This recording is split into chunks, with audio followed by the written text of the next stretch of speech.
जी की कोटि कोटि प्रणाम बा। और गुड्डू गुलजार जी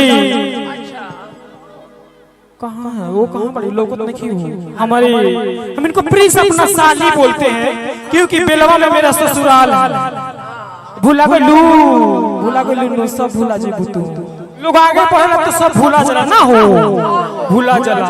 एगो ये दिन रहे कि साइकिल से हम देखते बने बेलवा गांव में आ वही जहां बराती गई रहनी करौरी द्वार को बड़ा अच्छा लगता। आज अगर हमारी जिंदगी में सबसे ज्यादा खेल की योगदान बा तू सबके आप सबके देन बा कि सुनी लो आई जाबा तो शायद आप लोग ना रहती तो सुनी लो आई जा ना रहे। ये जिंदगी में हमारा बहुत ज्यादा मेहनत कोई नहीं, बहुत प्यार और आशीर्वाद लोग के मिलल।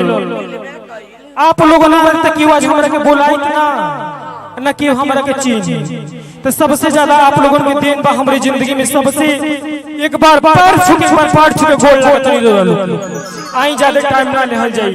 अगर हमारा इबरा साथ देवे वाला सबसे ढेर जन के एगो वीडियो में देख रही सोफा बनल रहनी ई केरवे से जाई देखनी हलनु के देखा बतन हाथ उठा दी तो देखी तो कितना अच्छा लगता। आई ना बुलेट भैया कहां बनी, अरे बाप रे बाप आई देखी आज हमार बुलेट भैया हमार सोखा बन रहनी। यही में हमार मरद बन रहनी पंकज भैया कहां बनी है नहीं तो पंकज भैया ये नहीं आई। बड़ा अच्छा लगल भाई वीडियो आई चली आज पंकज भैया और बुलेट भैया और ना आई ज्यादा टाइम ना लेहल जाए। आज रौरे गांव के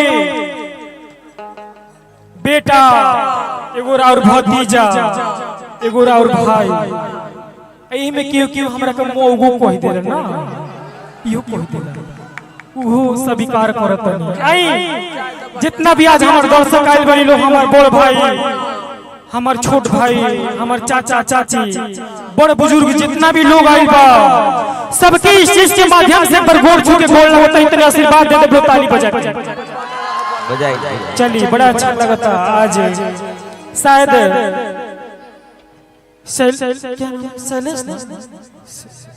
शैलेश साजी ना रहती तो शायद हम ना रहती आई ना आई आज शायद ऐजा सबसे पहले तो रौरा ना रहती तो हम ना रहती और शैलेश भैया आज ना रहती तो ऐजा हम ना रहती ना।